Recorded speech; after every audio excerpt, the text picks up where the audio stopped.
This post was supposed to be a review of the Netflix action flick Havoc, starring Tom Hardy as Tom Hardy playing Patrick Walker, a homicide detective who moonlights as a fixer for a powerful tycoon. If you're a diehard Tom Hardy fan, you'll probably watch it just to see him grunt, punch, bleed, and grunt some more. He delivers his usual signature performance, brooding, gruff, and physical. The cinematic love child of John Wick, John Rambo, and John McClane. Someone missed an opportunity to name this character John Walker.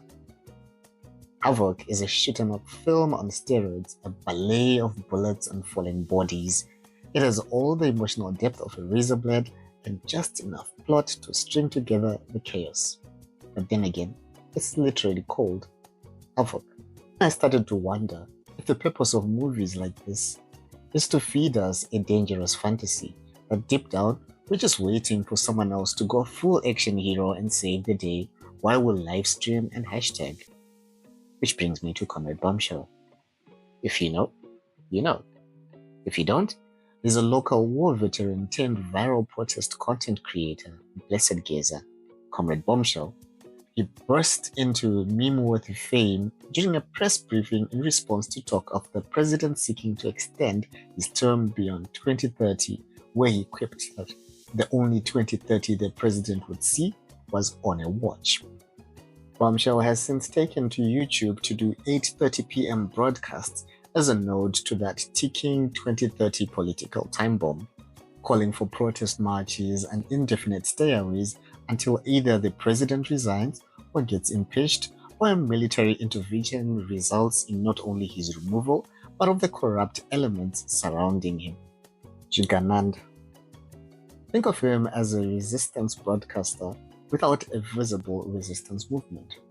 Because, well, when he called for a protest on 31 March, people stayed at home. When he called for a national stay-away, people went to work. Some, ironically, to protest for their low wages. Protest within a protest, a meta struggle. Someone once joked, and I was reminded of this while watching Havoc, that the only way this country might be freed from corruption is if one man single-handedly marches to the State House, armed to the teeth, breaches the perimeter, and battles the elite security forces there, secures the president, and encourages him to do right by the country, or so help him Nehander's reason bones. Cues heroic music, camera pans out, screen fades to black. Of course, that's not how it works in the real world. That's movie logic. What would it take for us to stop waiting for a real-life Hardy or a comrade or a general to do the things, and instead collectively say, we the people have had enough?